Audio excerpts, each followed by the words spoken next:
Está aberta a temporada dos resultados do segundo trimestre de 2020. Então, a partir desse domingo, eu vou tentar trazer os principais resultados e números de algumas empresas. Claro que não vai dar para trazer de todas. E eu vou tentar também não repetir os resultados que eu trouxe há uns meses atrás do primeiro trimestre de 2020. Bom, gente, esse era o trimestre onde muitos estavam temendo, porque já estavam esperando que muitas empresas iriam entregar resultados bem aquém do que a gente gostaria, óbvio, ou até mesmo aquém dos resultados dos anos anteriores. Algumas já surpreenderam positivamente, tipo a WEG, mas claro que também teve todo o fator cambial dela, eu comentei sobre ela lá no meu Instagram. Mas hoje, então, a gente vai acabar falando sobre a Neo Energia, que ela entregou, sim, alguns resultados menores do que os do ano passado, e a gente vai passar aí nesses números quais são os principais números. Mas antes, eu vou pedir para você já se inscrever aqui no canal, deixar o seu like e todo mundo me acompanhar até o final do vídeo para entender aí quais são essas informações relevantes que eu tenho para passar para vocês hoje. E depois deixem os comentários de vocês,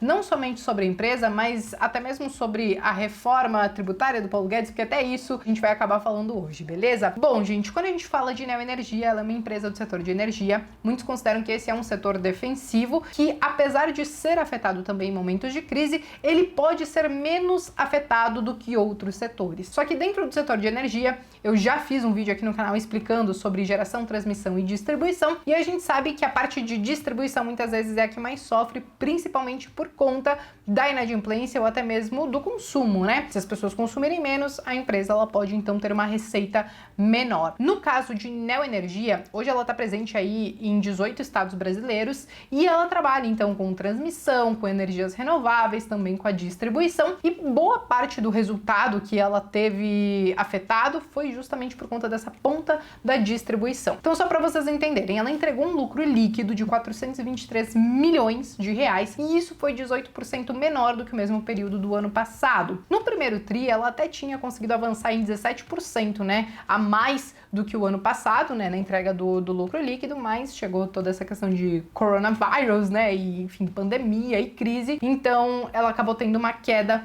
no seu lucro líquido. E isso se justifica, gente, justamente por conta da distribuição de energia dela. Por quê? Ela teve uma queda considerável na parte industrial e comercial. Quando a gente fala da parte industrial, ela teve uma queda de 31,4%. Quando a gente fala do comercial, ela teve uma queda de mais de 24%. Só que, claro, ainda teve uma certa compensação quando a gente fala do residencial. Ao mesmo tempo que a gente teve várias indústrias reduzindo as suas atividades ou até mesmo tendo suas atividades paralisadas e o comércio em alguns estados fechados, né, por algum tempo, então a gente teve um aumento no consumo residencial, na distribuição residencial, que foi de 4,9%. Mais pessoas em casa, fazendo home office, até mesmo quem muitas vezes não estava fazendo tanto home office assim, ainda tá ficando um pouquinho mais em casa. Então, teve um crescimento na parte residencial, enquanto nas outras teve uma queda. Agora a gente já tá tendo aí uma certa reabertura econômica, várias indústrias voltando,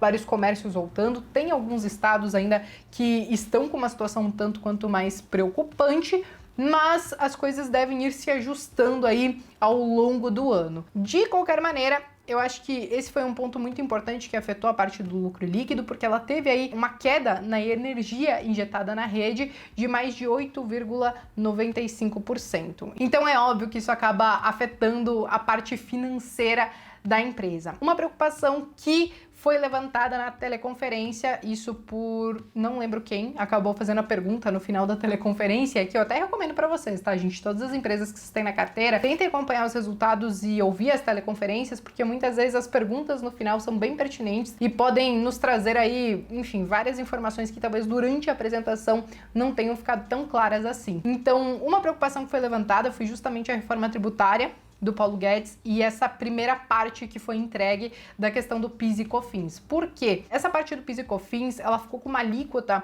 maior do que antes, né? Então isso vai afetar, isso pelo menos quando a gente fala das empresas de serviço. Então as empresas de serviço, elas podem ter um imposto maior. E foi questionado como as empresas de energia poderiam ser afetadas nesse sentido. E aí o pessoal da Neo Energia disse que ainda não estimaram financeiramente o real impacto disso, porque é algo muito recente, não deu tempo de fazer isso, mas eles falaram que devem fazer isso em breve, mas que de qualquer maneira, essa questão de impostos, né, seja aumento de uma alíquota ou um novo imposto, isso entra no que eles chamam de pass Truth, que na verdade são custos que eles não conseguem controlar, mas que podem ser colocados na conta do consumidor final. Então, se houver esse aumento de impostos, se eles realmente interferirem na empresa, né, na energia, isso pode refletir na conta final que a gente recebe em casa. Então, pode ser que a gente tenha uma conta um pouco mais cara, mas isso a gente vai ter que acompanhar nos próximos meses, até mesmo, né, entendendo como que essa reforma vai ser aprovada. Ainda existem outras etapas, né, que devem ser entregues. Tem a própria questão da desoneração da folha, tem outros pontos. Então, tem que ver como que o conjunto de tudo isso vai ser passado e como vai afetar as empresas. Mas essa foi uma preocupação que foi levantada também. Um outro ponto que foi levantado foi justamente sobre uma medida provisória que já tinha sido lançada lá em abril, né, onde isentava a tarifa, né, do pessoal de baixa renda, das famílias de baixa renda, até agora a metade do ano. E isso, então, deve se estender. Eles estão propondo que isso se estenda até agosto. Muitas pessoas ficaram preocupadas, pensando, caramba, isso vai onerar pra caramba as empresas, mas tem a contrapartida do próprio Estado. Nessa primeira etapa, foi liberado aí 900 milhões de reais para que as empresas conseguissem entregar essa isenção tarifária para as pessoas de baixa renda. E agora, nessa segunda etapa, que deve ir até agosto, eles estão prevendo aí mais um valor de 1,8 bilhão de reais para poder dar continuidade a esse programa, né? Existem algumas outras MPs e PLs que estão tramitando, que também podem afetar a empresa, como a impossibilidade de ter algum reajuste até o final do ano ou até o final desse estado de calamidade.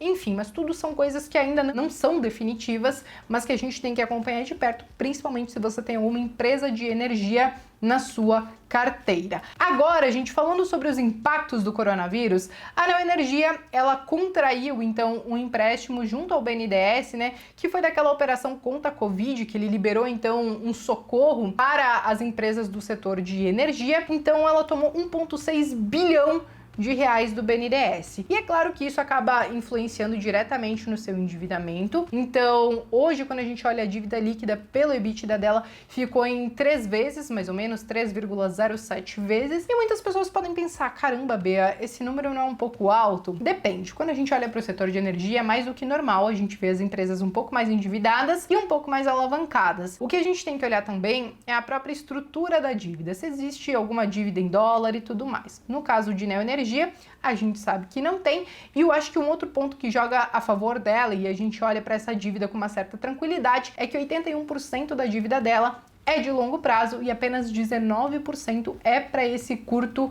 prazo. Então, quanto à dívida dela, eu acho que esse é um ponto que tá ok. Agora, eu acho que vale a pena a gente falar sobre como ficaram alguns indicadores, né, depois da entrega desse resultado dela. Bom, vamos lá. Quando a gente falou do ROI, ficou em 11,2%.